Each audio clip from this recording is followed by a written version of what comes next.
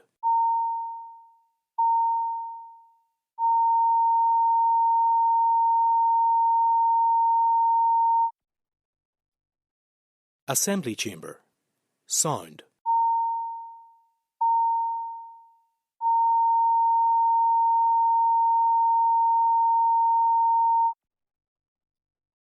Assembly Chamber. Sound.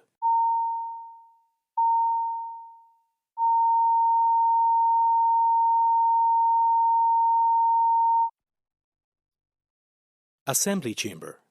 Sound.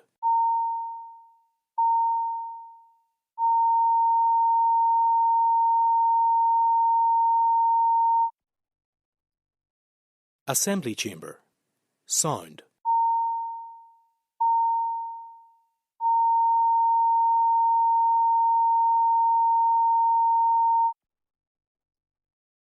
Assembly Chamber. Sound.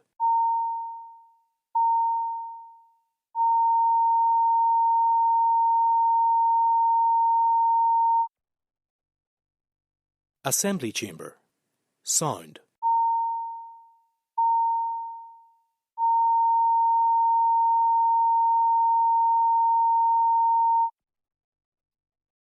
Assembly Chamber.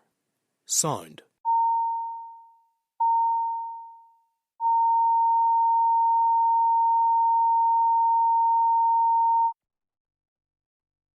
Assembly Chamber. Sound.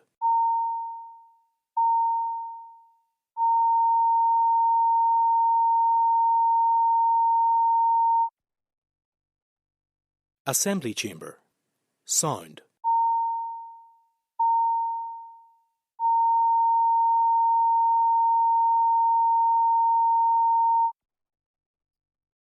Assembly Chamber. Sound.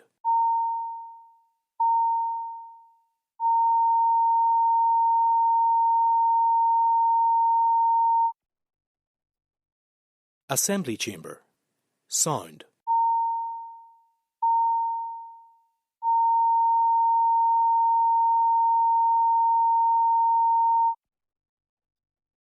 Assembly Chamber. Sound.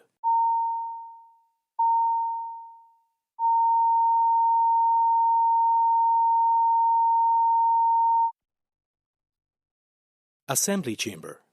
Sound.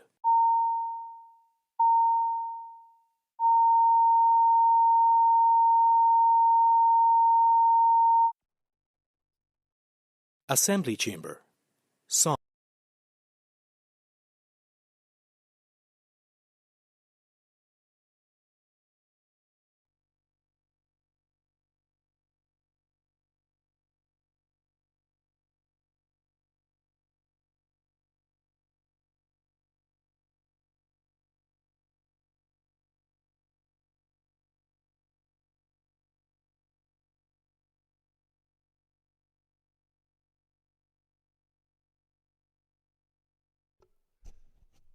Okay, members, the sitting's resumed. Questions to the Minister for the Economy, and I call Philip Brett. Minister. The development of a support scheme for renewable electricity generation is an action within the Executive's energy strategy.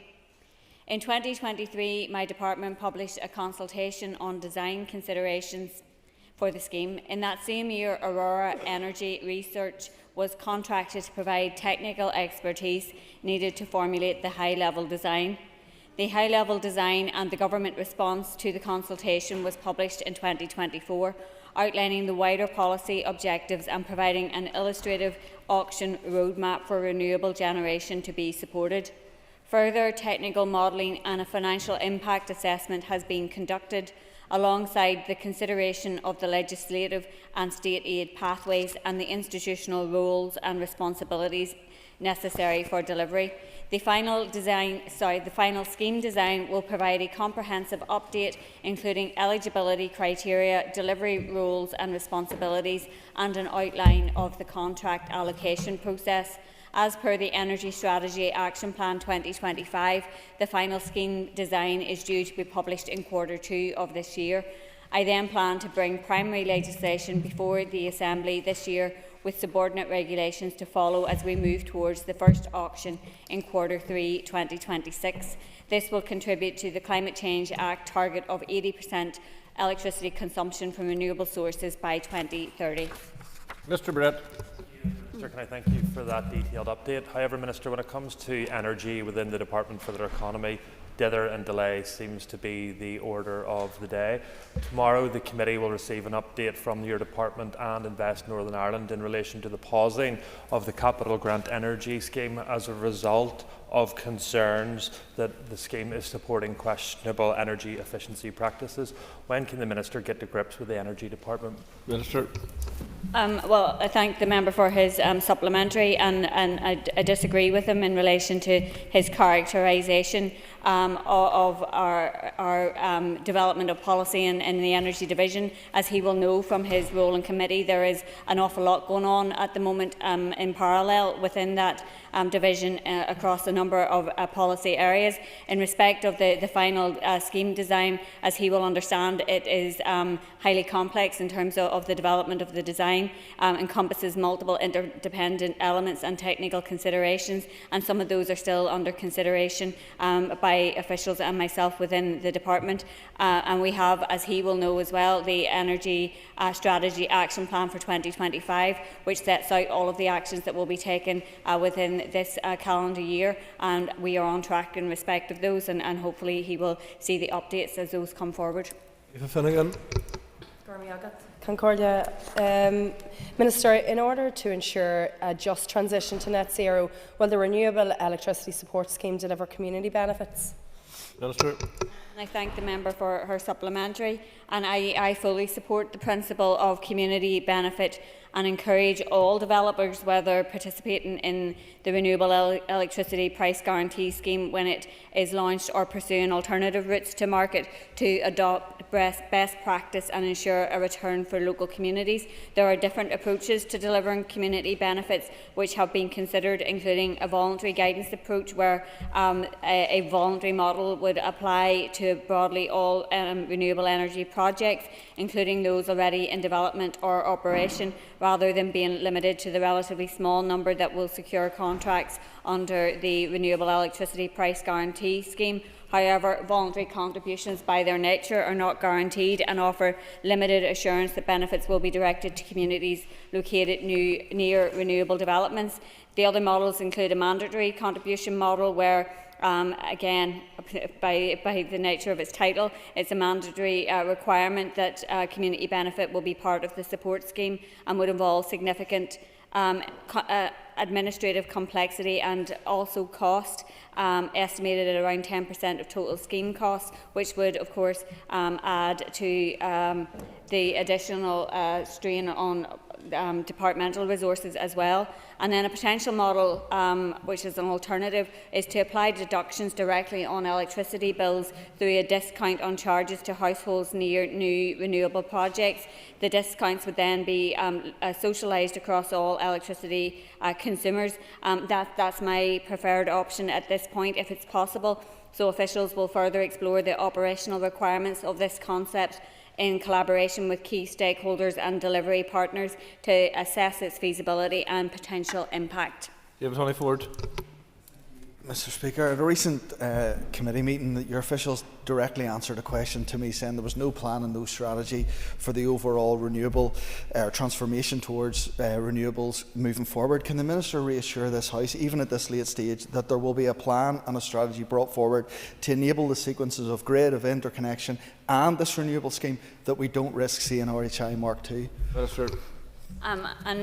Yes, I can assure the member that there certainly is a plan, and as he will know as well from his role in committee, as I said to Mr Brett, across a range of areas there is currently policy development work going on, which is really important to ensure that we do have a fit-for-purpose energy system.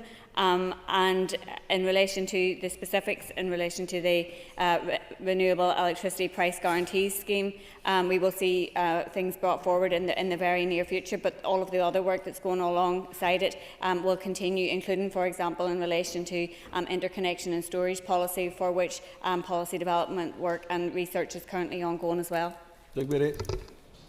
Question 2, please, Mr. Speaker.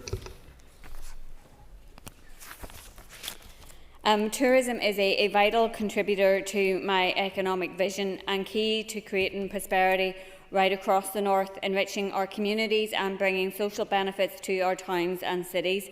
It also creates opportunities in rural areas and is a source of pride for local people. My department launched a tourism vision and action plan in January that set out our ambition for growth in our tourism sector over the next decade, including a strategic goal that the tourism expenditure from our overnight visitors will exceed £2 billion by 2035. The action plan identifies 17 activities which are critical to achieving this ambition in a way that promotes regional balance, raises productivity, creates good jobs and lowers carbon emissions. In addition to job creation and the generation of substantial export earnings in the form of visitor spend, the outworking of the vision and action plan has the capacity to cultivate and showcase local history, culture and our natural and built heritage. All of this will make the North not only a great place to visit, but also a great place to live. Mr. Beattie. Thank you, Mr. Speaker, and thank the Minister for a comprehensive answer. For the economy to fully realise the benefits of tourism, it needs to, and you've already said this, reach into our town centres. And that could mean linking tourism with a renewed and restarted High Street Task Force. Could I ask the Minister, is that something she would consider to aid her tourism strategy along with other departments in the Executive? Sure. So, in relation to how tourism can play a part, I certainly think there is a key role for tourism in supporting the regeneration of our towns and villages and cities. And I have recently established the local economic partnerships across all of our council areas for local areas to be able to develop their own economic plans and visions for themselves. And Tourism NI and other partners can be involved in the development of those plans, and that's something I would actively encourage. And the role of the local economic partnerships is to bring forward those plans, but then to leverage support in from all departments to realise those plans. So I think there is a key role for tourism as part of those plans to aid with the regeneration of our towns and cities.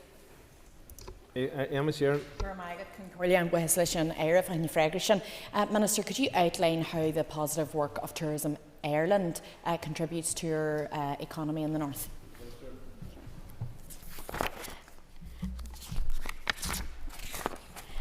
Well, Tourism Ireland is an organisation with the responsibility for marketing Ireland overseas, has a compelling holiday and business events programme. Tourism Ireland undertakes a range of activities that have a hugely positive impact on my department's policies on tourism, from the large number of marketing campaigns and events that ensure a seasonal spread of visits to Ireland, to maintaining a continued focus on sustainable development of the sector in collaboration with Tourism NI and Fáilte Ireland.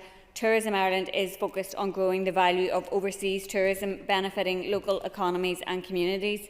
A recent study estimates that for every £1 of Tourism Ireland's marketing investment, £25 is spent by overseas visitors.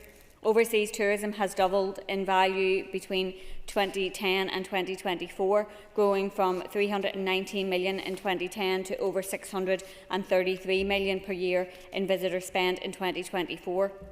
In addition, over 70,000 jobs depend on tourism, and of those, 6 out of 10 depend on overseas tourism specifically, meaning overseas tourism is a key opportunity for our economy. This clearly demonstrates the value that the organisation brings to tourism as a vital revenue-generating industry and for bringing jobs into local communities across Ireland.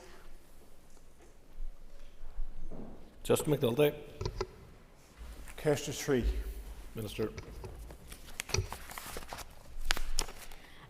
Anything that, with the potential to undo the harms of Brexit, to smooth trade flows and to reduce regulatory divergence is to be welcomed. On the 19th of May, broad heads of agreement were announced between the British Government and the EU. We have a significant agri-food sector, and so I welcome the commitment to negotiate an SPS agreement. And while that agreement would only extend to Britain, it should result in significantly fewer regulatory checks and controls on animal, plant and related products moving east to west. It is also welcome that the British Government and EU will continue to work on a youth mobility scheme. It will be important to understand how these high-level positions are translated into legal text and then implemented in practice. And at this stage, we have few details, including in relation to timeframes. Clear and timely communications will also be important for individuals and businesses, and these are points that I continue to make to the British Government. Mr McNulty. I would thank the Minister for her answer thus far. Minister, does your department accept the assessment that recent trade agreements still leave significant barriers for agri-food exporters in border regions? And what targeted support will be provided by your department to businesses in areas like Newry and Armagh? Well, I think clearly Brexit damaged trading relationships between this island and Britain and beyond, and a key reason why my party and others oppose Brexit. Unfortunately, we are where we are in respect of having to deal with the consequences. We have the protocol and now Windsor framework, which recognises our unique circumstances and also provides us with a unique selling point in terms of dual market access that we continue to promote.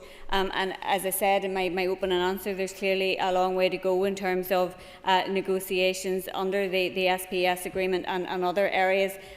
But from my perspective and the perspective that my party brought to all of the negotiations to date in post-Brexit is anything that smooths the frictions east, west and north, south is a good thing, and I think that more work needs to be done there, and certainly that I'm willing to play my part in that. Stuart Dixon. Minister, will you agree with me that dual market access represents a unique and significant opportunity for business across our economy here in Northern Ireland? But can you tell the House specifically today how you're working to develop that trading relationship for small and medium-sized businesses in Northern Ireland? Minister.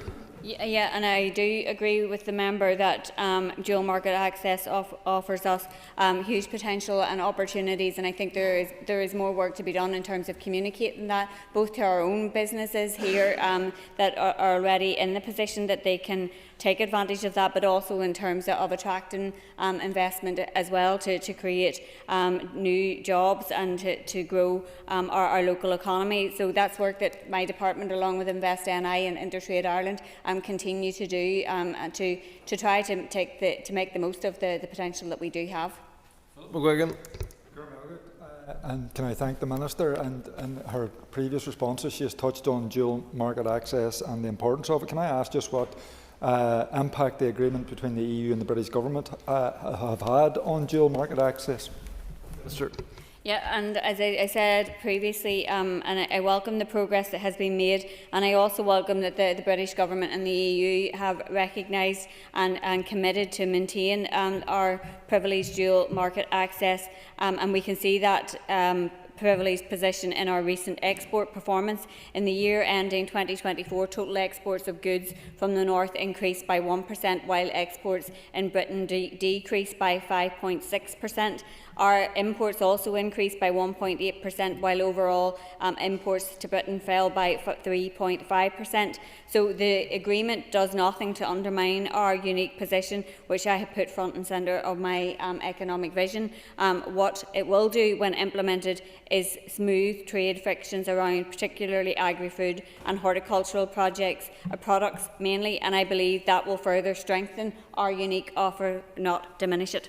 John Buckley. What the Minister is outlining is trade divergence rather than potential. The Minister has talked about the privileged dual market access. We're now some 6 years on from hearing of this unicorn of dual market access from the Minister and her party.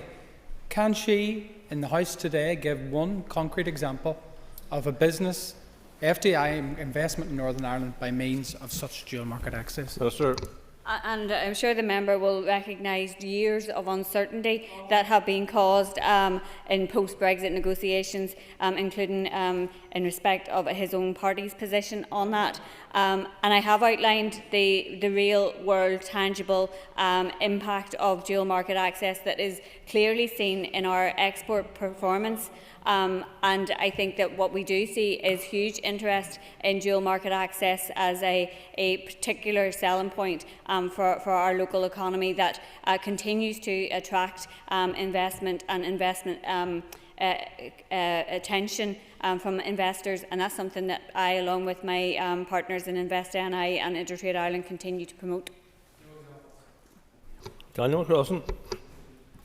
Thank you, Mr. Speaker. Minister, question 4. Minister.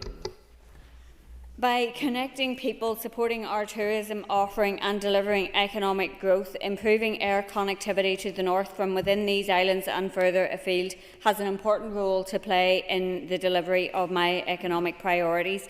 That's why I'm investing £3 million per year in the City of Derry Airport. The Dublin to Derry air route has the potential to provide significant benefits to the northwest of Ireland. It will help unlock the tremendous potential of the region and, importantly, help exploit the significant investment my department, the Irish Government and others across the private and public sectors are making here. My officials are also engaging with their colleagues in the Departments of Transport in Dublin and in London, who both have policy responsibility for public service obligation air routes across the relevant jurisdictions. Both I and my predecessor Conor Murphy have engaged with the Irish Government seeking firm commitments to reopen the Dublin-Derry route, and I am pleased to report that ministerial approval in Dublin has been provided to undertake the preparatory work necessary to establish the Dublin-Derry air services in 2026.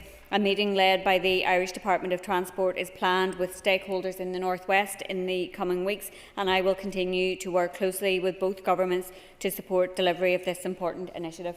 Mr. McCrossan. I thank the Minister for that answer, and I also thank the Minister for the £3 million investment in the City of Derry Airport. The SDLP have been long calling for that investment. I'm glad it has now happened, to the benefit of her constituents and, of course, to mine. Minister, you have outlined the actions by the Irish Government, and they are to be welcomed. What plans have you in place to ensure that the airport remains sustainable into the future, and will it receive any further investment in terms of expansion from your department? Minister. And I thank the member for his question. And as he has outlined, we have committed to the investment over the next 4 years into the City of Derry Airport, which enables the airport to be able to plan for growth in future years. And we will be working along with partners both locally in the North West and further afield to support the economic development of the region. I think clearly we are already seeing the benefits of the efforts that are being put there bearing fruit, and there has been many positive announcements over recent weeks, and it clearly shows the potential of the region, and that is something that I am certainly keen to support. And I am happy to continue to work with partners to ensure that continues. Ciara Ferguson. Thank you, Mr. Speaker, and can I thank the Minister for her commitment to the Derry Airport. It's really, really welcome. Can I ask, Minister, what is your assessment of the recently published Pathfinder Irish Aviation Report? Thank you. And I thank the member for her questions. My officials are currently considering this recently published report by Irelandia, an Irish aviation investment group. The report makes a number of recommendations for various policy initiatives which Irelandia contend will strengthen the Irish aviation industry. In the first instance, I want to consider the applicability of those recommendations to the North, and if they are applicable, how we can work with both the Irish and British governments to drive implementation. Sinead McLaughlin.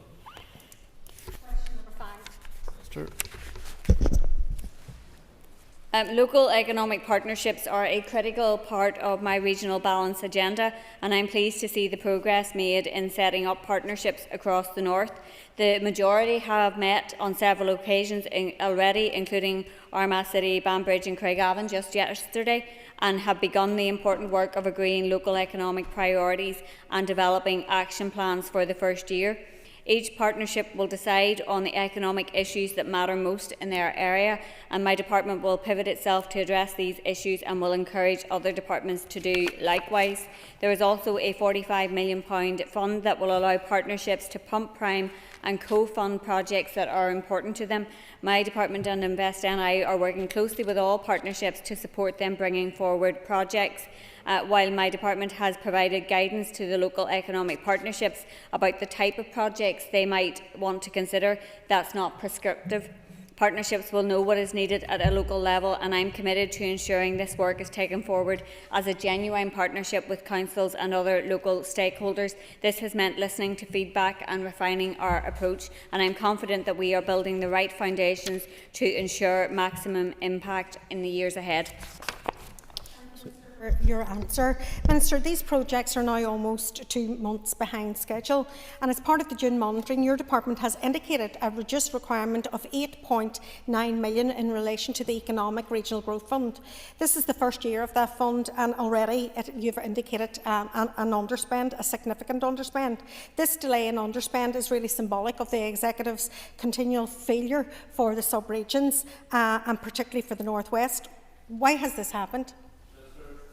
Well, I don't agree with the member's characterisation of that. The establishment of the local economic partnerships is a new approach, bringing together my department, Invest NI, councils and other key economic stakeholders in local areas. And while there has been some slippage due to different factors, such as my department working through the business case approval and councils establishing each partnership, a great deal of progress has been made. And with approval now secured for the Regional Balance Fund business case, I look forward to seeing the partnerships bring forward innovative proposals to address economic issues that affect their areas. Can the Minister provide more information on the guidance that has been issued to local economic partnerships? Minister. Well, fundamentally, they are partnerships between the Department for Economy and a range of stakeholders, and as such, my officials have had back and forth with councils and other partners on issues and about how best those can be resolved. My department has provided formal and informal guidance on a range of issues, including the establishment of the LEP's membership, as well as project guidance including staffing, high-level objectives for the Regional Balance Fund, the use of consultancy, state aid and subsidy control, and working with other departments. In this phase of the partnerships, as they meet and identify projects, I anticipate further queries will be raised, which my officials are likely to respond to with further guidance. An action plan template has also been provided to councils to assist them. Kelly Armstrong. Thank you, Mr. Speaker. Minister had talked about local level priorities, but in terms of economic development, Strangford, my constituency, and right across Northern Ireland, how is the Minister ensuring that strategically important and high growth sectors are being supported and developed through the work of the LEPs? So the local economic partnerships are part of the drive towards regional balance. Alongside that, we have 3 other priorities within the department: the creation of good jobs, improving productivity and decarbonisation. And we have identified 7 priority sectors, which the member has referred to as high growth, high potential sectors, and each of those has an action plan within it. So to address the challenges and support the potential within each of those sectors across a whole range of issues, including things like skills. So there is a key crossover in terms of how LEPs might try to utilise and support the priority sectors. And I suppose it is for each of those LEPs themselves to identify those that are most applicable in their local area, and to some extent it gives the power back to local areas to decide what their economic priorities are, and for them to align and to leverage support to develop those. Peter McReynolds. 6. Minister. I assume the member is referring to the Utility Regulator Support for Decarbonisation Preparation Bill. The draft bill, which was developed in conjunction with the regulator, has been subject to a public consultation, the results of which have been shared with the Economy Committee and published on my department's website, along with all consultation responses received. We have received legal confirmation that the Assembly has the legislative competence to introduce this bill, and my officials are working through the remaining legal issues. The bill has been designed to provide the utility regulator with additional powers to support my department as we move towards our future decarbonised energy system, and I can assure members that the policy development work to deliver the energy strategy continues, and additional powers for the Energy Economic Regulator are included in the various pieces of legislation being brought forward in relation to new policy areas. Peter McDonald. I thank the Minister for that response. And Minister, it's your department's responsibility to ensure that we reach 80% of electricity from renewables by 2030. Can you assure the House that changes to the role or remit of the utility regulator will support that delivery of 80 by 30? And the intent behind the bringing forward of this bill is to give the utility regulator the powers in respect of decarbonisation as one of the considerations in respect of investment, and therefore it's really important in terms of supporting us to meet our targets that we have in respect of both renewable electricity but also other targets in terms of our climate obligations. And as I referred to in my opening answer, along with this initial piece of legislation, the powers that are necessary across different policy areas will be brought forward as those are being progressed through the Assembly also. So delivering across a whole range of energy policy areas is going to be crucial in terms of supporting us to meet our energy targets in coming years. Armstrong. Speaker, question 7, please. Minister. My department is developing AI policy to maximise the benefits of the technology for both our people and our businesses. This work will build on existing initiatives such as the Artificial Intelligence Collaboration Centre to ensure our workforce is equipped to utilise AI, that businesses can adopt it safely and that the necessary infrastructure is in place to support implementation. Stakeholder engagement is central to this process. Officials have already engaged with industry and academia and will broaden this outreach in the coming weeks and months. I recently met with Professor Helen McCarthy, the Chief Scientific and Technical Advisor, who is leading efforts on public sector adoption of AI. This includes forming an AI task force consisting of government, academia and industry representatives to advise on opportunities and principles for adoption throughout the public sector. My officials have also met with her office and will continue regular engagement to ensure alignment. Policy development will also be informed by relevant evidence, including the recent AI adoption report from the Ulster University Strategic Policy Unit. Ms Armstrong. Thank you, Minister, for that response. It is important that we have cross-sectoral engagement on this matter. Minister, can I ask if you're confident that the AI strategy will be delivered this year? Briefly, Minister. Well, as previously stated, officials within my department have commenced work in this area. We recognise the importance and the urgency to seize the opportunity of AI, but it is also equally important that we implement the right policies and actions to ensure that AI is adopted in a way that delivers maximum value in a safe and responsible way while adhering to my economic priorities. So it is a key area of policy development for us that we will be continuing to put a focus on in the time ahead.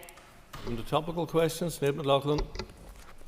Minister, at a recent committee meeting, officials from your department were unable to explain how the budget allocation would impact on the higher education sector, particularly in relation to student places at each of the institutions. Is it something you could do now?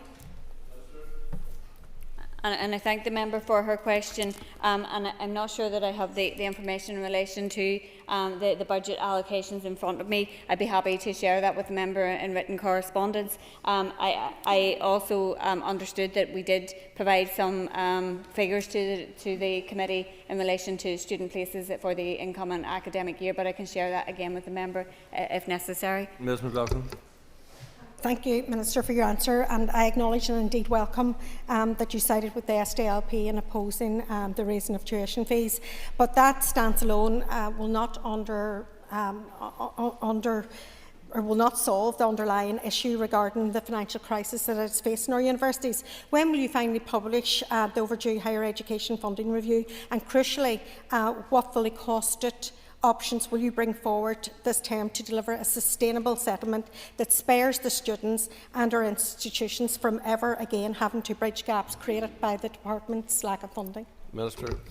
And I thank the member for her question, or for her supplementary question. The review of higher education, I'm expected to receive terms of reference or draft terms of reference in the very near future, which of course will be shared with the Economy Committee after I have taken decisions in relation to that. I think we do, as we all recognise, face a really constrained budgetary situation, which puts pressure across all of our public services. And from my perspective, it is important that we have a sustainably funded higher education system, but that is done in a fair way that ensures accessibility for students and for people of all ages to be able to access the type of education that delivers them the skills that they need and helps them to reach their potential. So that's the challenge for us in terms of undertaking the review, and of course we have to let the work be done and to take the decisions once that has completed. Boyle. Can the Minister provide an update on our meeting with the Border Region Manufacturing Cluster?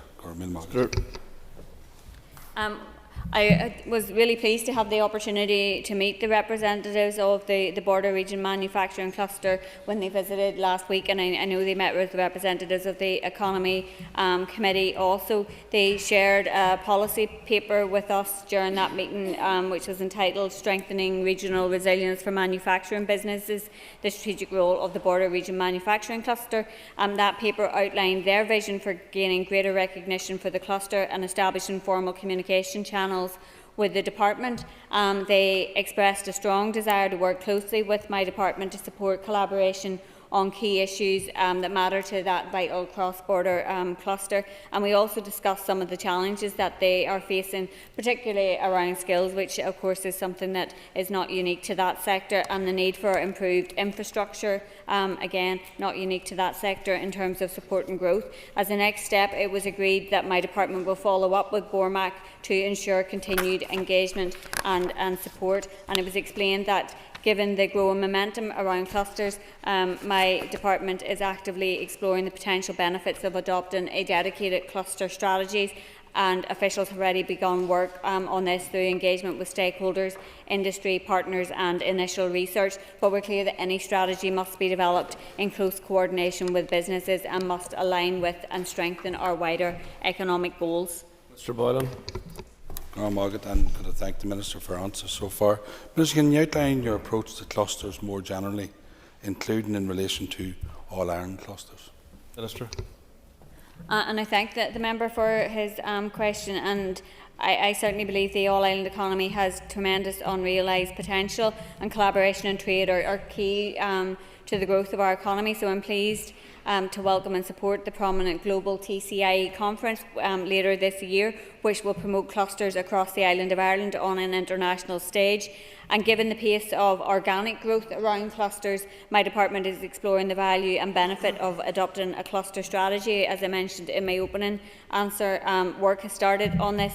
But business clusters are not a new concept, so there's already a whole breadth of research which has been undertaken in this area, both globally and locally. Officials are using that existing research to help our understanding of how a cluster strategy can support the economic growth here in the north.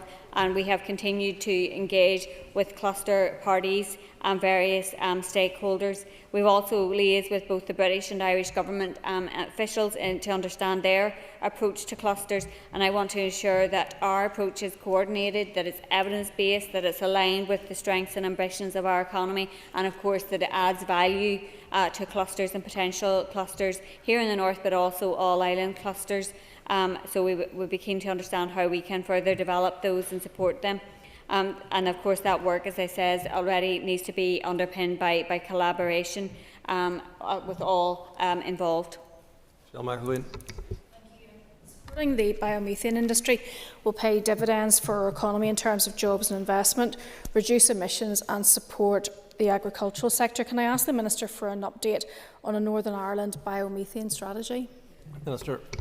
And I thank the member for her question. The Department is currently working on a number of biomethane actions as part of the 2025 Energy Strategy Action Plan, which includes progressing the Action 6, which will support the sustainability of biomethane being utilised in the gas network, and key areas of focus include progressing support mechanisms, consulting on options for gas network connection costs, and investigating standards and certificates. So this is an area of active policy development within the Department.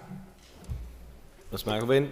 Thank the Minister for her answer. Can I ask the Minister what discussions she had with the Agriculture Minister in the development of the Nutrients Action Programme 2026-29 consultation, given the potential impact on rural jobs and the fact that there are potential solutions being developed as a consequence of work within her own department? And I thank the member for her question, and I'm not sure that I have had any discussions with the Agriculture Minister in relation to the Nutrient Action Plan. I'm not sure what the previous Minister had before I was in position, and I'm sure that officials across departments have been engaging as they do in a whole range of issues, including in respect of the biomethane policy development, which clearly there is a cross-cutting nature there between agriculture, environment and rural affairs and my own department. Peter McGrath. Minister, Spirit Aerospace in my East Belfast constituency plays a crucial role as an employer. What are you and your department doing to secure future and long-term work for them? And I thank the member for his question. And as recently as this morning, I met with trade union representatives from Spirit, along with the First Minister and Deputy First Minister, and I have given them assurances of my support in ensuring that we protect those jobs. And I have been engaging with everybody that you would expect me to engage with to ensure that that happens, including in the highest levels in the British Government. Mr McReynolds. Thank you, Minister. I'm grateful to hear that you met with the unions this morning. Minister, an important part of all this is skills. What update can you give the House today on how your department is helping deliver the skills that Spirit Aerospace need to fulfil their work and grow as a business and a globally recognised brand? Minister. And again, I thank the member for his question, and the support for skills and skills, I suppose, in general is a key priority for my department, but particularly in respect of apprenticeships and in key trades, and to support the priority sectors that we've talked about this morning, one of which is advanced manufacturing, which clearly Spirit falls within. I know that Spirit have a really active programme in respect of apprenticeships, which the department works with them on and supports, and I think it is really important that we continue to ensure that we do have pathways for people of all ages to gain the skills that are needed for our economy, and as I said, that's a key area of focus for me and my department. Brian Kingston.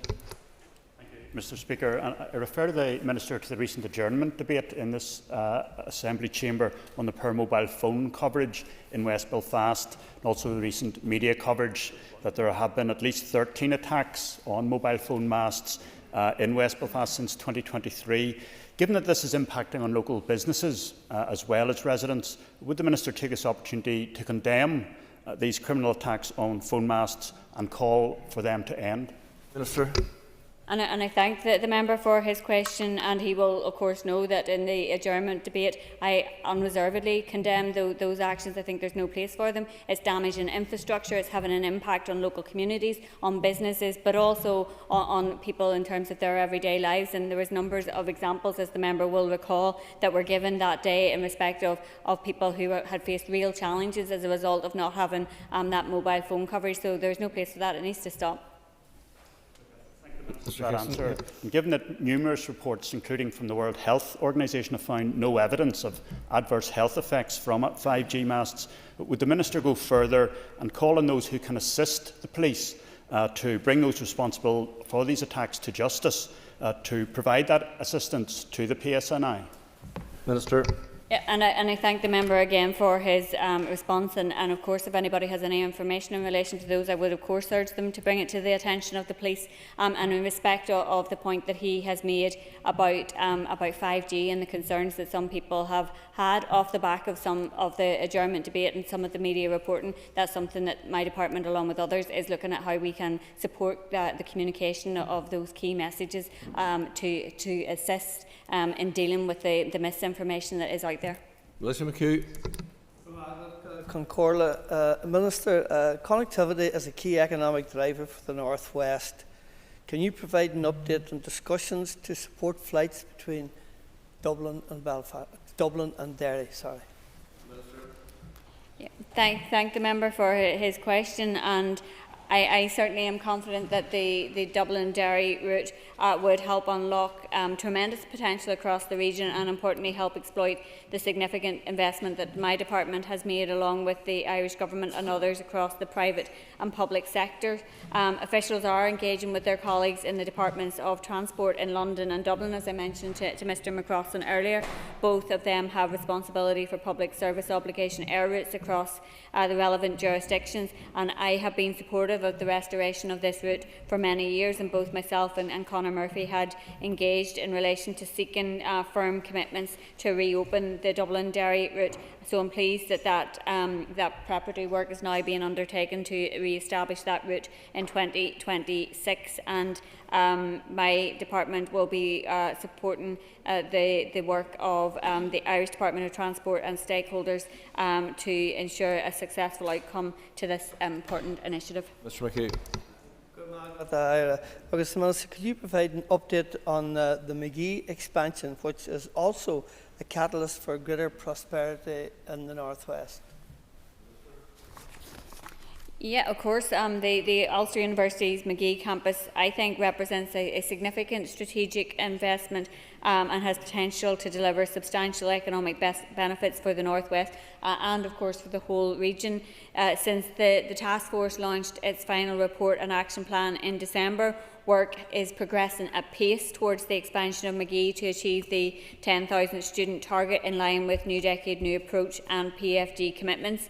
My department, in partnership with Ulster University, has now secured all the private sector lands for teaching accommodation to reach that 10,000 target, and have contributed almost £21.5 million of capital expenditure to support this planned growth. The recent acquisition of Timber Quay has been successfully completed, and that will allow Ulster University to accommodate 375 new students from September. There have also been a number of members of the task force working with officials to progress a range of activities to inform the programme business case, which is due to complete in September, and these activities include a dedicated marketing campaign to attract students to McGee, proposals to maximise the economic impact of the expansion for businesses, and widening access and participation initiatives. Work is also underway on addressing the student accommodation requirements to support the expansion. Dan Forsyth. Speaker. Minister, I was reviewing the recently published business plan and year-end progress report for your department for 24-25, and I see that the Department for Economy's business plan has a commitment number 33 to work with Conrad na Gaeilge, NDPBs and independent bodies to develop an Irish language policy and promote the use of Irish language across the department and its partner organisations. Minister, I don't see a corresponding or side-by-side commitment to Ulster Scots, and I would ask the Minister why that was. Well, of course, my department has an Irish language policy, a dual language policy, and that is reflective of the action that is in the business plan, and is something that is being, I suppose, rolled out across our ALBs as well in respect of the need to support the Irish language, particularly in the further education sector. Thank you. That brings to a conclusion question time. I noted yesterday with the Minister that we got through all of the questions, and actually 27 backbenchers asked questions, and today we had 16. Sometimes ministers think that the 2 minutes is a target.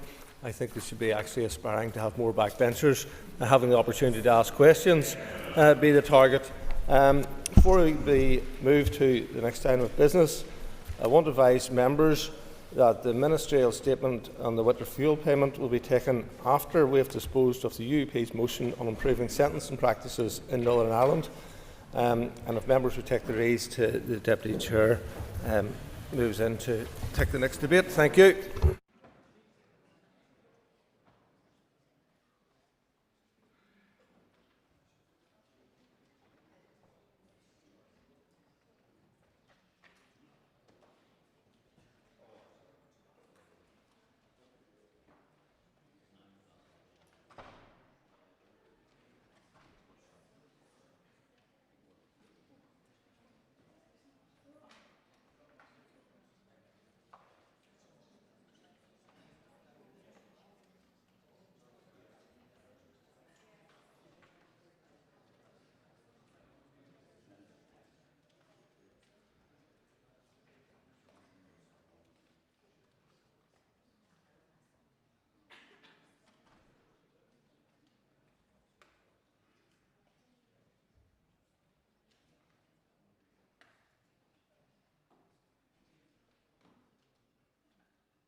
Ladies and gentlemen, excellent. Thank you very much indeed. We now return to the debate on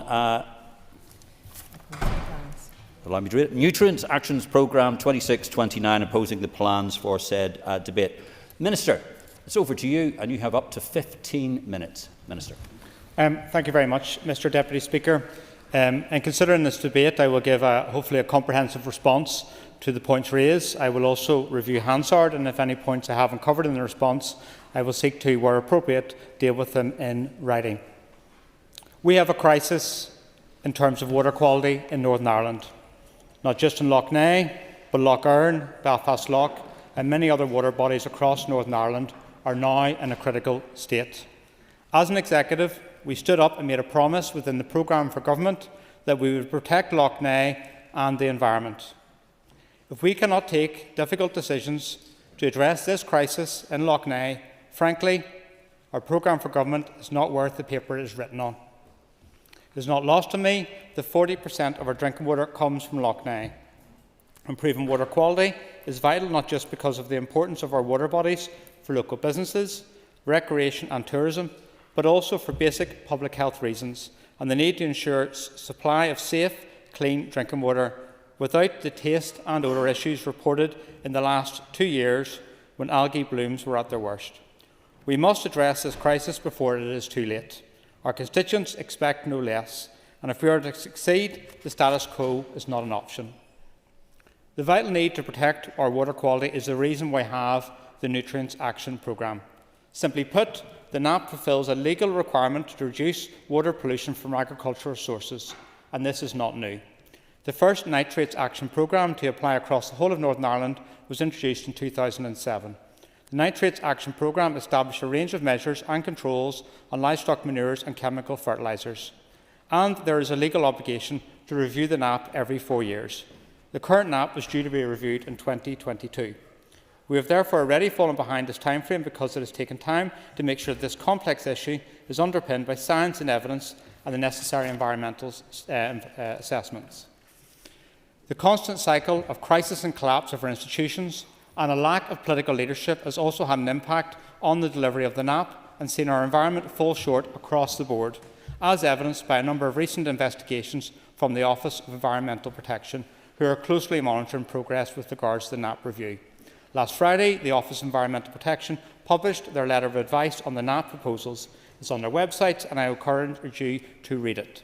I welcome their advice, which highlights the need to strengthen the existing NAP measures to ensure that we meet our environmental obligations. I take heed of Dame Glenna Stacey's warning that the consequences of failing to address nutrient pollution in the Round are grave, including for our drinking water and our agricultural sector.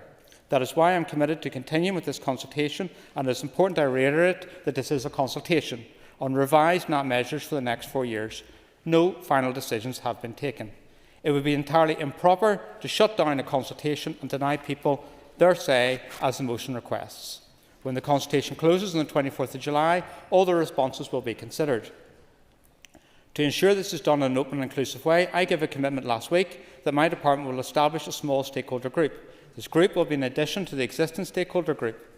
The small stakeholder group will bring together relevant organisations such as the UFU and Northern Ireland Environment Link to consider the consultation responses and measures that will be taken forward and a time frame for each. This will help us move forward together on this issue. It will hopefully help us come to an agreed position so I can take final proposals to the Executive later this year. Since the NAP consultation launched back in May, I have listened to feedback and commentary around the proposals. I recognise that there are concerns about the potential impact the proposals could have on agri-food and also the impact of delay upon our environment. Just last week, I met with representatives from UFU and Northern Ireland Environment Link. Yes? As someone who comes from a farming background, I spoke with Ulster Farmers Union. I also spoke with the Director General of the IFA, and he said, do nothing without consulting with farmers. The Water Forum in the South is a very useful mechanism to move things forward, ensure there is proper engagement and financial support for farmers, and he highly recommended and learning from an all-island approach. Very surprisingly, Sinn Féin didn't suggest an all-island approach, which was disappointing. But does the Minister agree with me that instead of the DUP and Sinn Féin holding hands with this bluff and bluster motion, they should actually get down into the weeds, get down into the winds and do something meaningful for farmers? Should be short and to the point. The Minister has 15 minutes, he's got a lot of things to get through, and you had ample opportunity to actually put your name down to speak earlier on if you were going to be in this debate. That is not something we expect in this chamber, and you know better. Minister, over to you. Thank you, and that will be the last intervention I will accept because I've now lost a significant amount of time as a result of that. I do believe in an all-Ireland approach, and that's why I'm engaging with my Irish Government colleagues in regards to that. In the spirit of openness and transparency, I will ensure the letter confirming the outcome from last Tuesday's meeting will be deposited today in the Assembly Library. There is no doubt that meeting was frank and challenging, and I would like to address some of the concerns that have been arisen from it in the next few minutes. First, I would like to address the issue of source apportionment. There is much to be said about the source of nutrients, and particularly phosphorus that comes from wastewater and sewage. I have already been very, very clear in stating that it is important that everyone plays their part in finding a solution. The current situation, where sewage is pumped into our rivers, lakes and lochs, is a complete and utter disgrace and requires tougher regulation and enforcement. I am the first Minister to face up to this challenge and address the unacceptable permission to pollute granted to NI Water since establishment in 2007. It is not lost upon me that my predecessors have not went near this issue. I want Northern Ireland Water to be treated like all other polluters in Northern Ireland. It is wrong that NI Water are given a special status in that regard. NI Water and the Department for Infrastructure have until the 7th of July to come back to me on my proposal to end the buyback granted under what is known as SORPI. As Minister, I will not be found wanting in dealing with all forms of pollution in a fair and balanced way. Moving beyond sewage pollution, we cannot ignore the fact that there is validated scientific evidence that shows agriculture is a major source of phosphorus that is polluting our water bodies.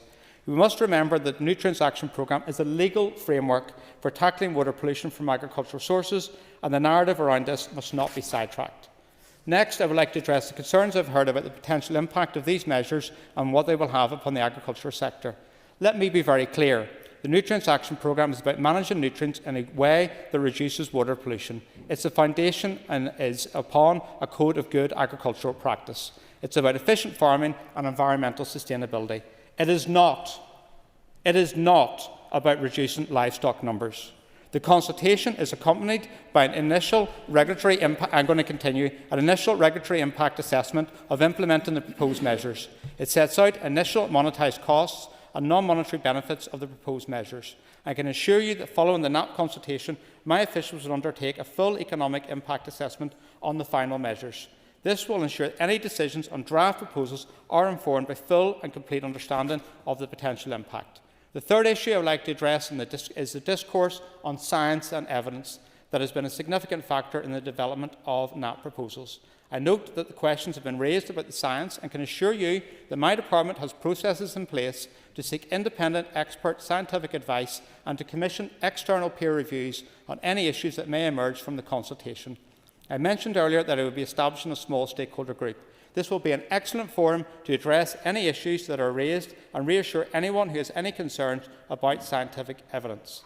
In terms of stakeholder engagement, There has been a programme of events and meetings both last year and in recent weeks, and these have been informative and helpful. However, the consultation is the most important way for all stakeholders to be heard. I encourage everyone to respond, and I am committed to listening to the concerns of all stakeholders, including farmers and the agriculture industry more broadly, on the proposed measures and the impact that they may have on their businesses. I am also committed to hearing the views of those organisations and citizens who are concerned about the declining quality of water.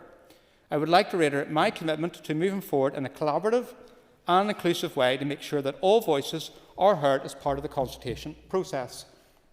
However, I also wanted to make clear that the time whereby one sector essentially writes government policy is over. Going for growth was a mistake. The issue of reduced nutrient pollution, of which Going for Growth has helped to contribute, is urgent. The Office for Environmental Protection rightly expects that NAP regulations will be updated and effectively implemented in a timely manner. Making the changes and improvements that are needed will require collective action across the agri-food sector, including feed and fertiliser suppliers and processors. It cannot be left to the Department and farmers. We need to work across the sector to support farmers and get to a more sustainable position with nutrients and water quality. My department has been delivering a range of funding schemes and initiatives to help farmers improve water quality and nutrient management, and has rolled out £97 million worth of support since 2017. We all know that farmers have been working for years with the Department on water quality. We need to build on this and reduce surplus nutrients through an effective NAP. There is much more that needs to be done. Going forward, there will be focused knowledge transfer, education and support to help ensure effective implementation of the NAP. I acknowledge that some of the proposed measures in the NAP consultation will of course require investment, and officials within my department will consider how we can help meet that funded need in the time ahead. Taking into account the contributions today, I am looking forward to a bumper budget in the years ahead. I also recognise that timeframes for implementation and measures are important. Therefore, any decisions around timeframes will be informed by the feedback from the consultation and considerations provided by the small stakeholder group. It is vitally important that in making improvements to address our water quality, we develop solutions that, as well as meeting our legislative requirements, are evidence-based and workable at farm level with realistic timeframes for delivery.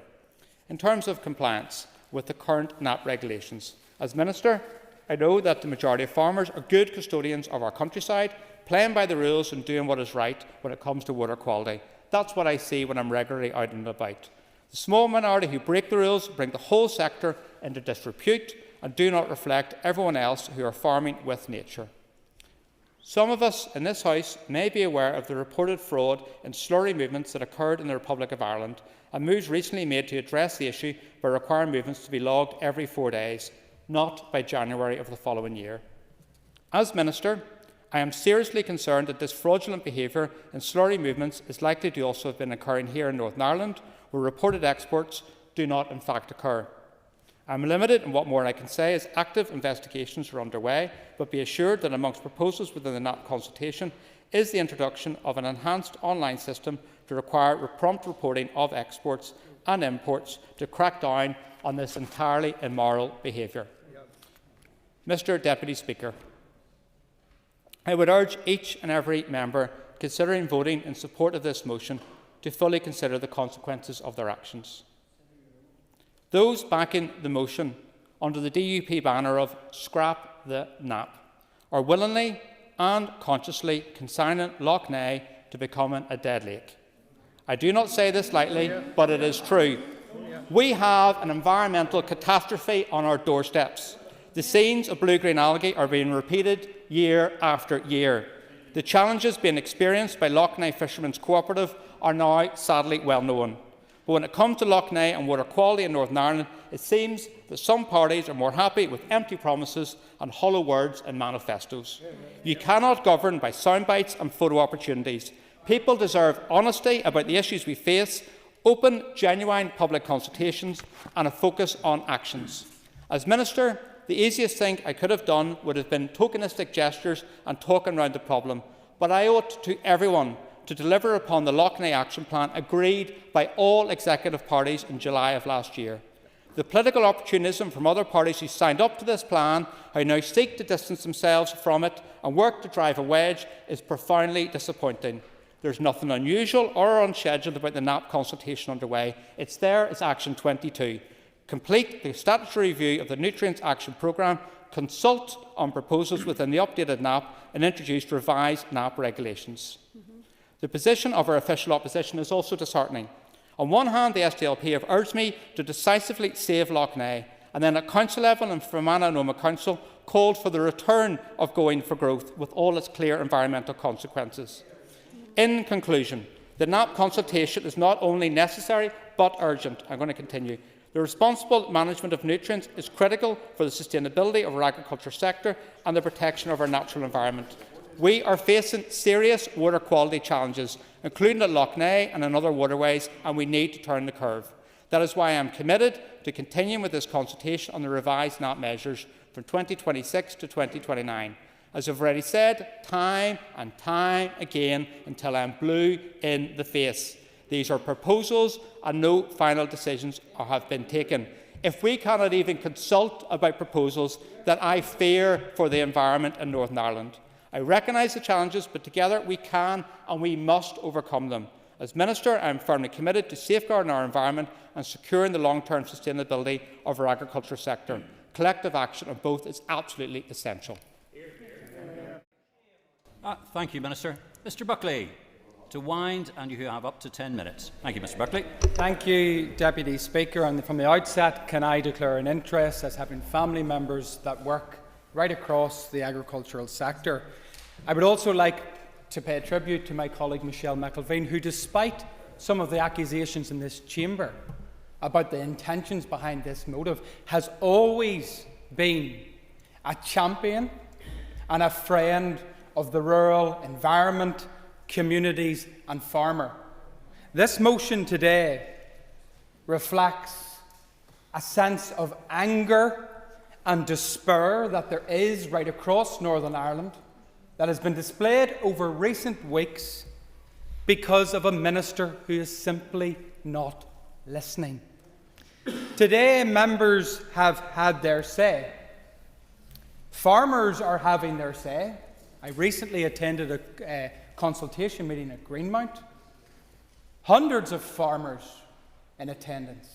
Not one, when asked from a member of the floor who here supports Minister Muir's NAP proposal, to raise their hand, not one did so. Because the question is, whilst we are having these conversations, whilst the farming community are having the conversations, will the minister actually listen? And I can't believe just the statement that I have listened to from the minister, because it's quite apparent that he has no intention to listen. And to quote him, we can say it until we're blue in the face. Minister, you're tone deaf on issues affecting farming. You're disconnected.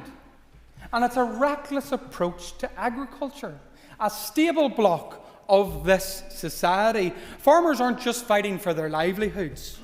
They're fighting for our culture, our food security, and our very identity.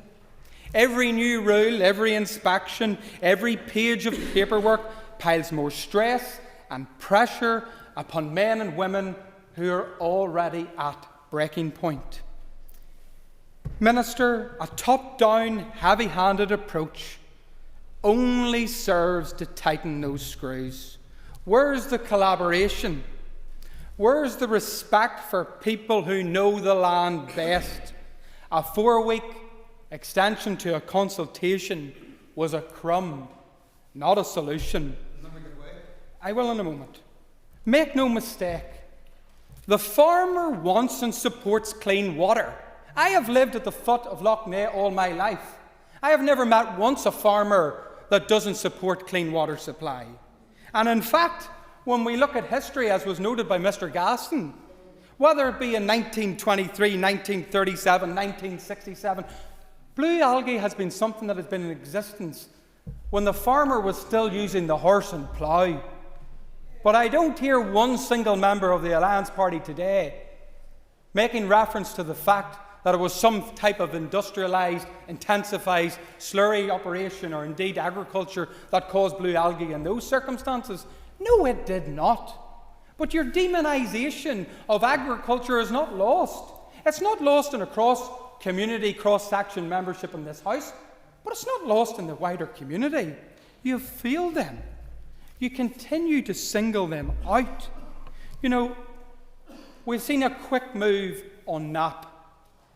But where has been the move to address a TB crisis that has resulted in the last 5 years of over 90,000 beef and dairy cattle being culled?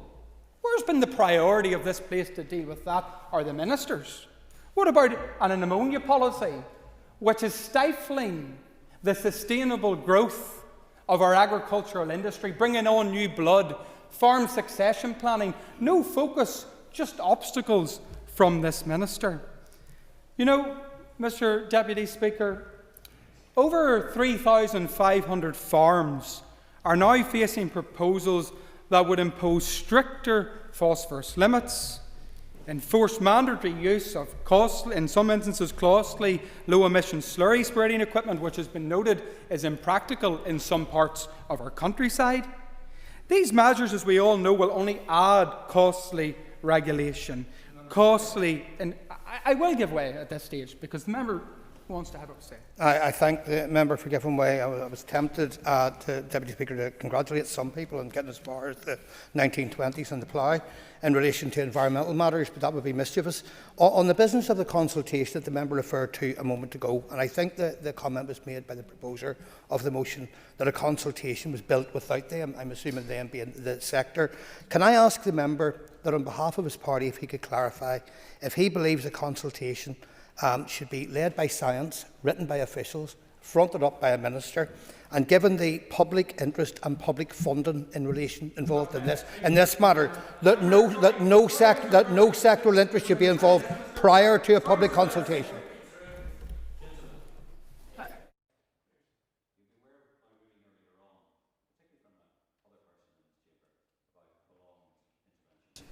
The member did agree to take the intervention. Now, the clock has stopped. It goes on there, but I determine when the clock stops or not. So we will restart that, and I've noted the comments about interventions being overly long. Yes, sir. Thank you, Mr. Speaker. Will the member give way? In one moment, I want to address this directly, because this is typical of the condescending, sneering attitude of alliance towards anybody with any form of concern towards your environmental extremism. You come to this House to tell us that we're the bad people. We're the people that are causing pollution in Lough Neagh and indeed across Northern Ireland.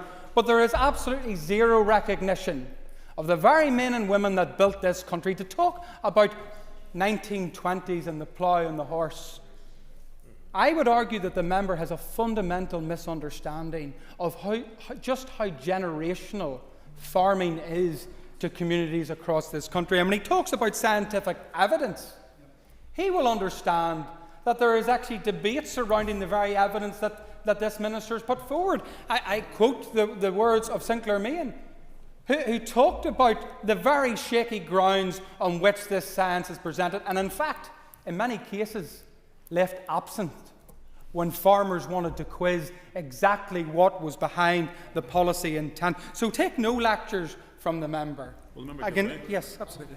I think it would be wrong for the member to make that point, of course, without actually identifying for many in the chamber today who Sinclair Meehan actually is and what position he previously held within the department.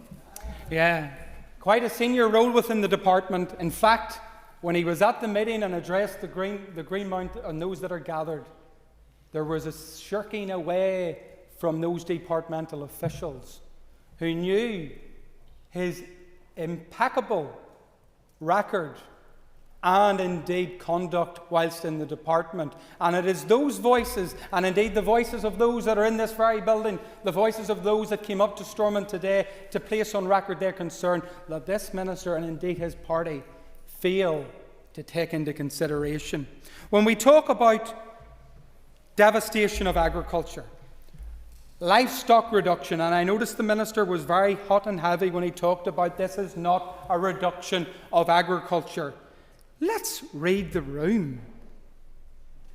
Calculations suggest that farmers will potentially need more than twice their current acreage to deal with some of these conditions.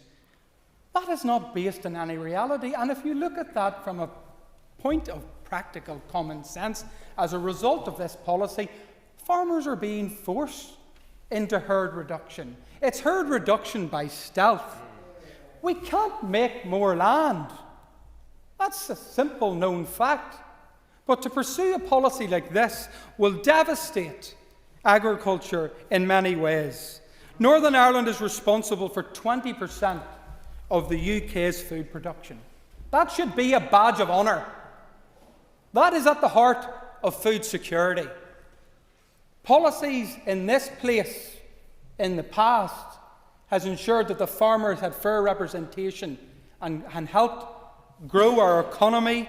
I mean, they're still an absolute integral part of the agri-food sector. This proposal, if went to its natural conclusion, could result in tens of thousands of jobs being lost. I didn't say those words. Look at the joint letter from industry. Industry were very clear that this policy was unworkable, that we needed to step back, we needed to remove the consultation and have a genuine moment of engagement cross-sector, cross-party, to ensure that we could protect those in this agri-food sector. It's a crucial economic pillar. It's a lifeline for rural communities and a crucial component of our national food security.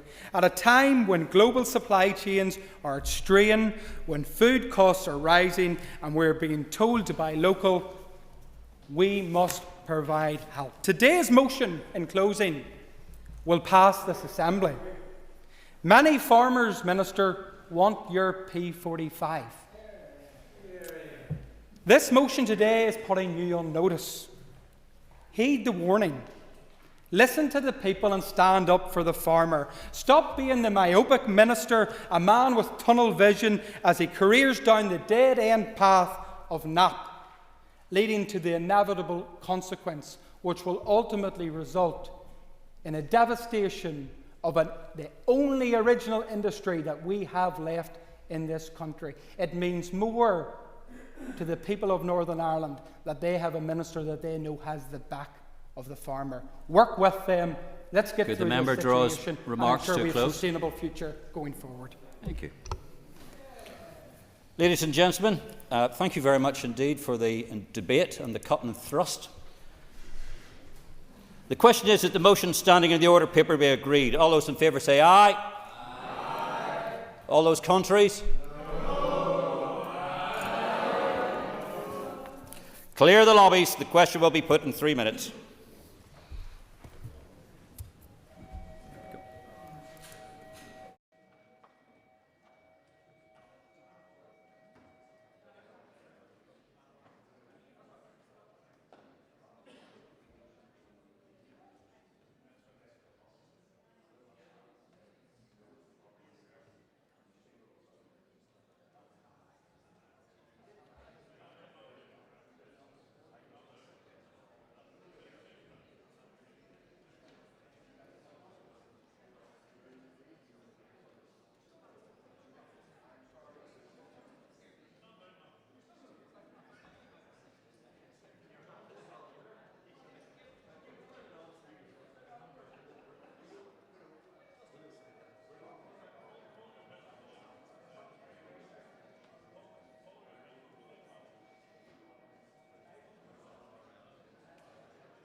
Order.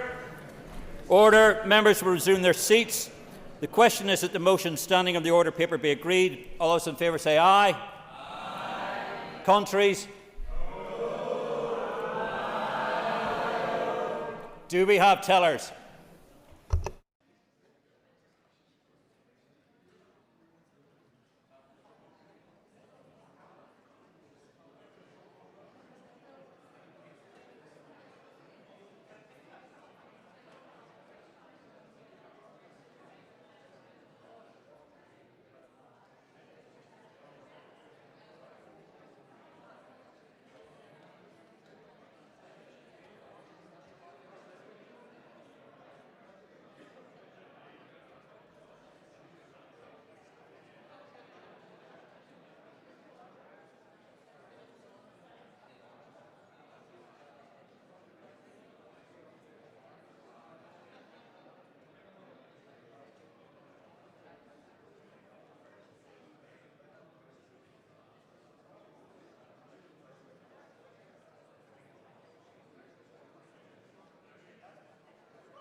Order.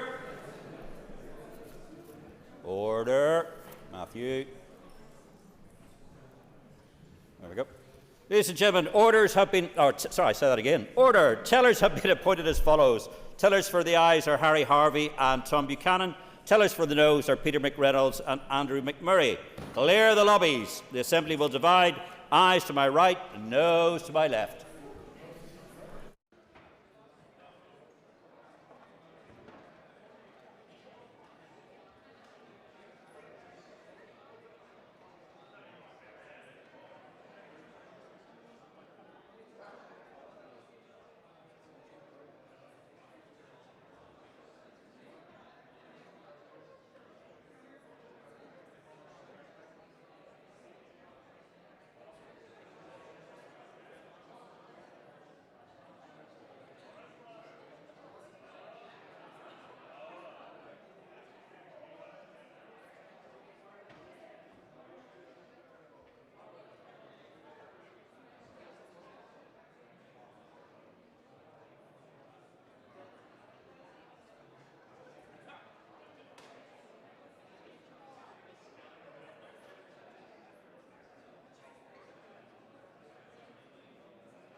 Okay. Secure the doors.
Well done. Thank you, everybody. Order. Members will resume their seats. Clerk, could you please read the results? 75 members voted, 52 members voted aye, 23 members voted no. The motion is carried. The motion is carried. Unfasten the doors. The next item of business is a motion on improving sentences practice in Northern Ireland. Clerk, could you please read the motion? That this Assembly recognises the independence and vital role of the Northern Ireland judiciary and acknowledges the Excuse complex... me 1 second.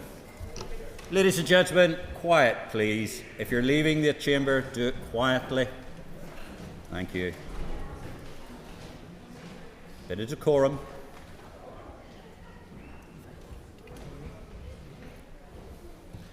Please.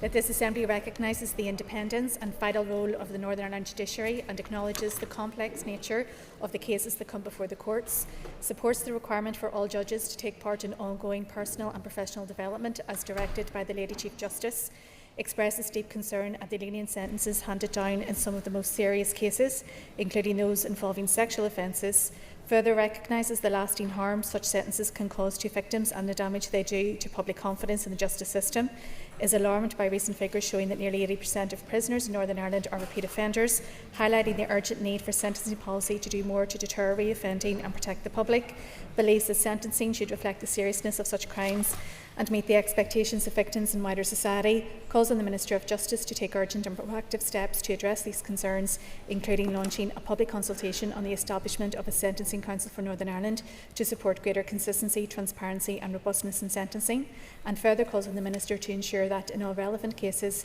victims are provided with written copies of sentencing remarks at no cost and without delay. Thank you. I call on Doug Beattie to move the motion. Mr. Speaker, due to the absence of the Minister, not moved. Roger, not moved. Thank you. The motion has not been moved. Let us move on. The next item on the order paper is that the Speaker has received notice from the Minister for Communities that he wishes to make a statement. Before I call the Minister, I remind members that they must be concise in asking their questions. This is not an opportunity for debate and long introductions will not be allowed. Minister, over to you. Mr Deputy Speaker, I wish to make a statement to update the Assembly regarding winter fuel payments in Northern Ireland. Last year, the Labour Government announced changes to the eligibility criteria for winter fuel payments, restricting payment to pensioners on pension credit and other means-tested benefits. Since then, I have consistently made clear my total opposition to the changes. I raised my concerns directly with the Secretary of State for Work and Pensions, the Secretary of State for Northern Ireland, and a number of Labour government ministers. Additionally, I, along with other executive colleagues, also wrote to the Prime Minister urging him to reverse the changes announced. I recognise the need to act quickly when this announcement was made, and I engaged with ministerial colleagues to determine how we might be able to help pensioner households in Northern Ireland. Mr Speaker, members will be aware that I successfully bid for and received an additional allocation of £17 million, which I used to make a one-off £100 fuel support payment to pensioner households in Northern Ireland. Almost 250,000 payments were issued, as promised, to most Northern Ireland pensioners by the end of March 2025. While this one-off payment helped to support pensioners last winter, I know that many of them remained anxious and worried about their energy bills this winter and beyond. I therefore welcome Treasury's announcement yesterday to reinstate the winter fuel payment to everyone over state pension age with an income of or below £35,000 a year. This increased threshold means that no lower or middle income pensioners will miss out. Mr Speaker, my opposition to restricting eligibility for the winter fuel payment has been absolute, and I am glad that the Labour Government has now recognised that they made a mistake. I know that many of our pensioners are still anxious and worried about what yesterday's statement means for them. Therefore, I have acted quickly to provide clarity and certainty about what will happen to the winter fuel payment in Northern Ireland. After yesterday's announcement, I asked my officials to engage with DWP to understand the impact for Northern Ireland.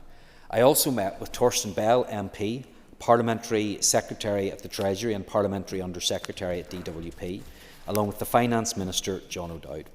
Today I have engaged with executive ministers, and I am pleased to announce that pensioners in Northern Ireland will be able to receive a winter fuel payment in the same way as their neighbours will in England and Wales. For clarity, the criteria are as follows.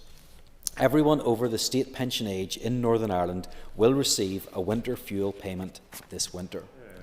Pensioners with an income of or above £35,000 a year will have their payment automatically recovered by HMRC. This threshold is well above the income level of pensioners in poverty and is broadly in line with average earnings, balancing support for lower income pensioners with fairness to the taxpayer. There will be an option to opt out, however, and work is ongoing to finalise a solution which will be announced at a later stage. My officials will take forward the necessary subordinate legislation for Northern Ireland. This is expected to be very straightforward and completed by the end of July. In terms of the recovery process, HMRC will bring forward the changes required in the Finance Bill.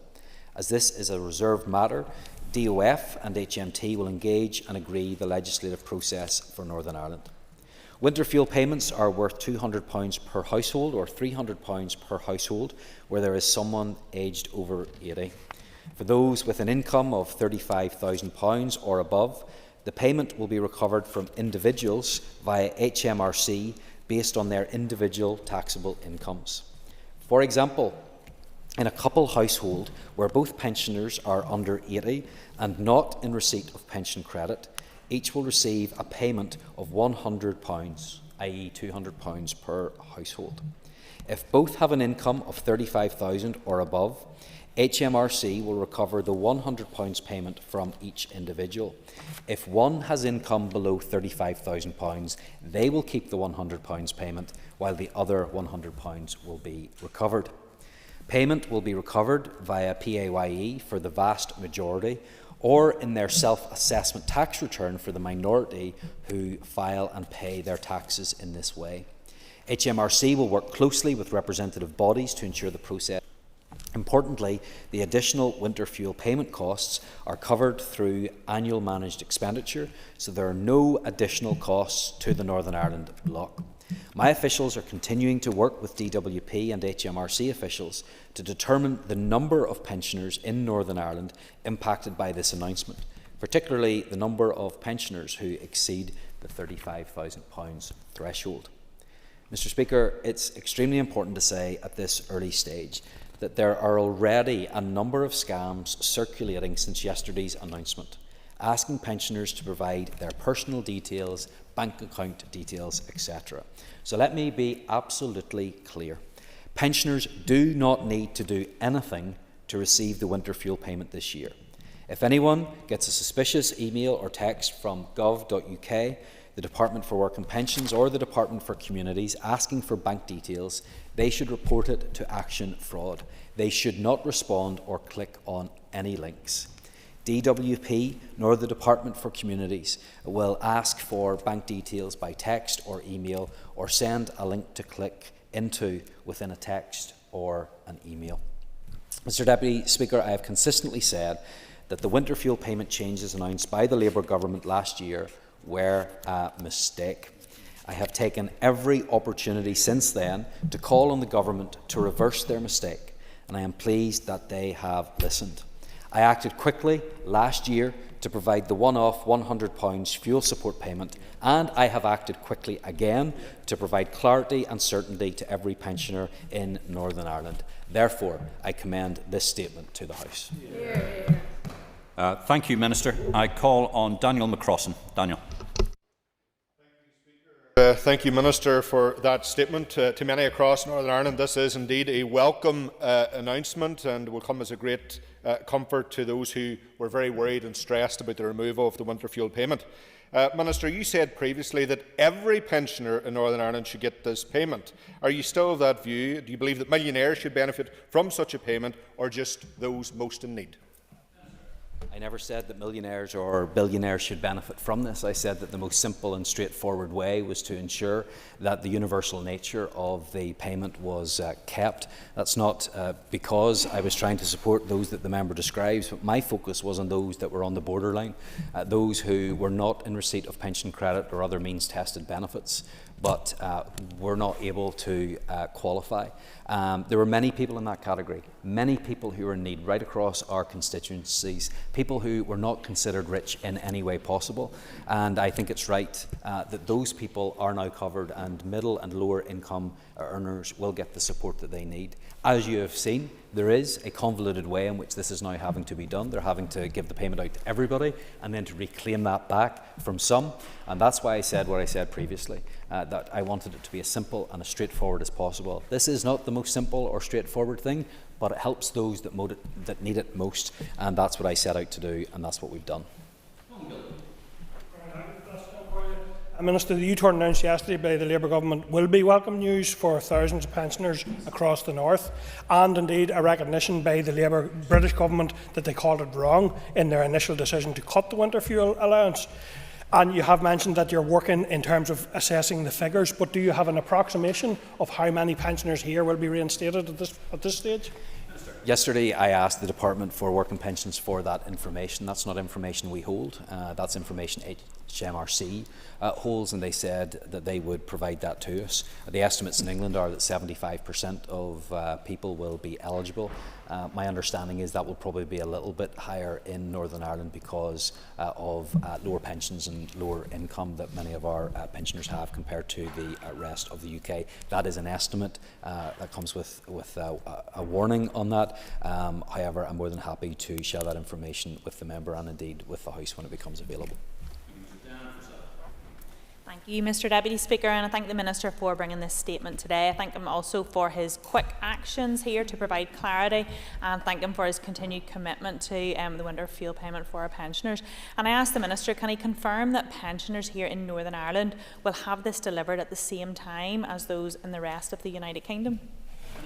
Yes, that's absolutely my ambition because, first of all, I know there's a lot of confusion around this. There has been a lack of clarity since the UK government originally made this decision. That's why I've acted so quickly to find out what legislative changes are going to be needed, what needs to be done in terms of interaction with HMRC. That work has been done, which is why I'm able to confirm today that all being well, and I think that all will be well, pensioners in Northern Ireland will get this at the same time as everybody else in England and Wales. And I think that is to be welcomed because it certainly wasn't inevitable. It's only by getting in there early, getting that information and ensuring that we put the legislation in place that this can be delivered, and I'm absolutely determined to do this. I am fed up of Northern Ireland often being left behind in terms of decisions that are made. Unfortunately, I found out about this announcement through the media, rather through the government itself. I hope that that is not something that will continue in the future, but this is good news for pensioners in South Down and of course right across Northern Ireland. Speaker, and thank you, Minister. As others have said, I'm very pleased that Labour has done a U-turn on this, and I'm very pleased that those who are very wealthy will have their amount of winter fuel payment reclaimed from them. But Minister, on page 3 of your statement today, you've talked about necessary subordinate legislation for Northern Ireland will be completed by the end of July. Could you confirm, given the House will be in recess at that period, what procedures you may use for that? That is legislation that can be done by statutory rule. It doesn't require executive agreement. It doesn't require to be voted on in this House. That's why it's so straightforward, and that's why I gave the assurances that I did to Diane Forsyth that I believe that this will go forward very quickly, because they are such minor changes that don't require that further approval. And can I thank the Minister for his statement and the pace in which he's moved to provide it, and indeed welcome this U-turn by the Labour government. Indeed, it was something that my party pressed for, the income threshold being increased, and I know others did so also. Minister, you have highlighted obviously this new income threshold, but what engagement have you had with the UK Government on increasing pension credit? And also, if I'm not taking liberties here, Deputy Speaker, can you perhaps outline if you will bid for additional money in the same way that you did for this for non-pensioner households who need support also? Well, I have engaged and will continue to engage on the issue of pension credit with the government. That's something I have done in the past. Will continue to do so, and I think we've seen quite a significant increase in the uptake of pension credit, which is good to see. It's another reason, though, why this was not a very clever move by the government from an economic, fiscal point of view, because this is not going to save them as much as they had originally thought, especially now with the changes and the additional people that have come on to universal credit. I, of course, will always bid for additional resource to help those that are most in need. That's why when I am in a constrained budgetary environment, I am keeping the discretionary support payments in place, because I understand the need that some people have for help in that way. But I recognise that there are many other people who don't fall into the pensioner category that are still in need, and of course we will always seek to help those that are in difficulty. Of course, that's why I'm bringing forward, in addition to the anti-poverty strategy, bringing forward a fuel poverty strategy later on this year, so that we can tackle the root causes of these problems. I would far rather be giving people money so that they can better insulate their homes, for example, rather than just giving them money to pay their bills. That's where we can use money smartly, and that's what I'm determined to do. Yeah, and I welcome the Minister's statement this afternoon. Minister, as you have mentioned, there is an increase in the number of online scams. What more can your department do to protect vulnerable people from these scammers? The member's right to highlight this, and I hope that it came across strongly in my statement, the need that we have to ensure that we deal with this, because it is an issue of concern. Many people are vulnerable out there, especially to some of the online scams. We continue to work with various organisations and financial institutions and others to ensure that people are aware, because I think awareness is the greatest thing that we can do, and that's been part of my media communication plan as well in regards to this. I would also encourage the member, indeed all members around this House, to make sure that they use the influence and the reach that they have to warn people about these scams. It's disgraceful that less than 24 hours after this was raised, people are already trying to take advantage of people. That is wrong, and we should do everything that we can to make people aware of the rules, and they do not need to fill out an application form, they do not need to submit any information, they do not need to give bank account details, and I hope that comes across very strongly today. Thank you, Mr Deputy Speaker. And I wish to ask the Minister, if my constituent received £100 from your scheme last winter, will that have any impact on their eligibility for the winter fuel payment in the forthcoming winter? No, it doesn't. I think it's very important to note that does not count in any way, and people can be rest assured that that is not something that they need to be aware of, something that they need to pay back. And indeed, in most cases, this will be automatic anyway. It will automatically go into people's bank accounts. HMRC will do their work through self-assessment or through PAYE to make sure that those who are not entitled, that gets claimed back again. But no, that is not something that people in Northern Ireland need to worry about. Corla, Minister, you would know too that whenever you're dealing with pensioners or older people and the likes of it, that they always need certainty. And I think you've clarified already more or less that the legislation hopefully is in place by the month of July. And when do you think is it likely then that people can expect to receive their payments in relation to the winter fuel payment?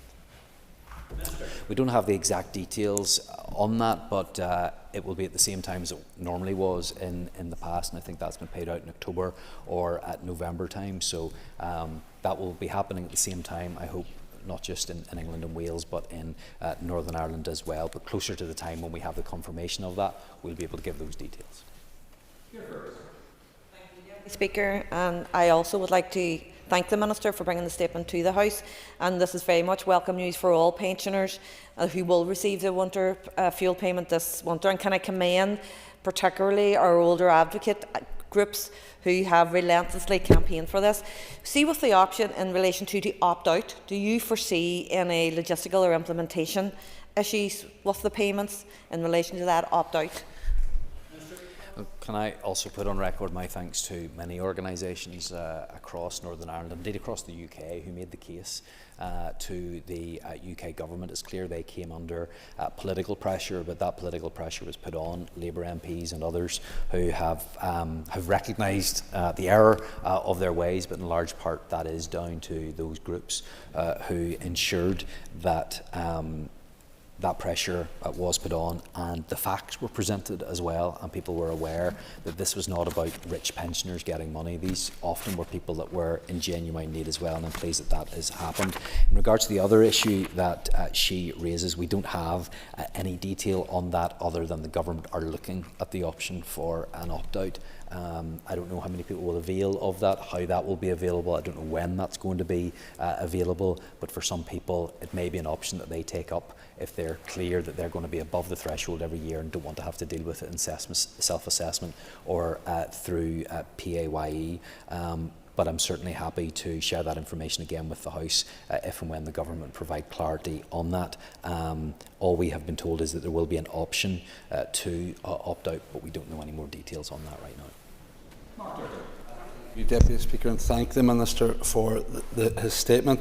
The scrapping of this disastrous policy by the UK government will of course be warmly received by pensioners, but it's cold comfort to the many thousands of working age households living in cold homes. The Department's own modelling showed that in 2022 over a quarter of households here were living in fuel poverty. Can the Minister give us an update on the fuel poverty strategy? When can we expect to see it? As I've said before, that will be ready by the end of this year, and I look forward to bringing that forward. And the member's absolutely right. This is a key issue. Some others may have met with representatives from Asthma and Lung UK today, and we see the ill effects that poor housing and the inability that some people have to heat their homes is having, not just on their comfort and their well-being, but their health and their long-term health. So that's why I'm absolutely determined to do everything that is within our power to address this issue. Again, I talk about this all the time, but it's why it's so important that the Housing Executive gets in a position to be able to borrow against its assets once more, so that it can not only build better quality homes, but help with those social homes in particular under their care that need extra work. So I'm absolutely committed to helping our pensioners, yes, but everybody in Northern Ireland ensure that they live in warm, safe homes.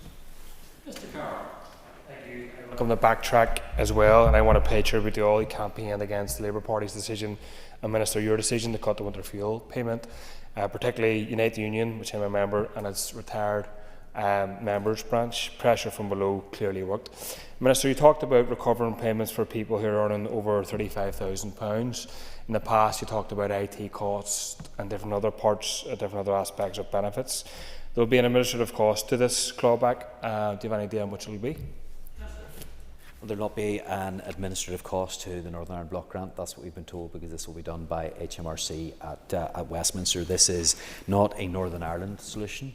This is not a solution that is unique to us. This is what is being done in England and Wales. This is not something that we would have been able to do ourselves here in Northern Ireland, because although we will have some work to do legislatively around the winter fuel payments coming in to people in Northern Ireland, we did not have the data or the ability to recover through self-assessment or PAYE as HMRC and the Treasury do. So that's what it's convoluted. It's a little complicated. It's going to take additional work and administrative work. But what I have been told is that that will not come at an expense to the Northern Ireland Block Grant. Thank you, Mr. Speaker. But my question has covered Ms. Ferguson's question about the opt-in, so I'm content. Thank you very much.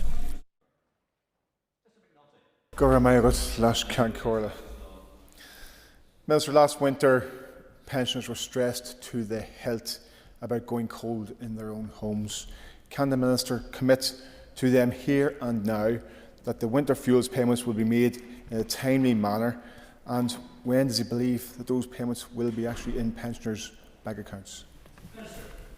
Bear the member to a number of other answers that I've given to questions already, but in case he'd fallen asleep, I'm happy to confirm to him that these will be done as soon as possible, that I still believe that these will be done at the normal time that they are done, and the reason why that will be done is because of the quick action that I have taken to ensure that we have the legislation in place to do what we need to do our end, so that DWP and the Treasury can do what they need to do their end, so that pensioners here are treated on the same basis as those in England and Wales. Ladies and gentlemen, that concludes questions on the statement. Move on to item 6 in the order paper, the adjournment. As you were advised earlier, I have been notified that the proposer will not be speaking to the adjournment topic of the order paper today. The question is that the Assembly do now adjourn. The Assembly is adjourned. Thank you very much indeed.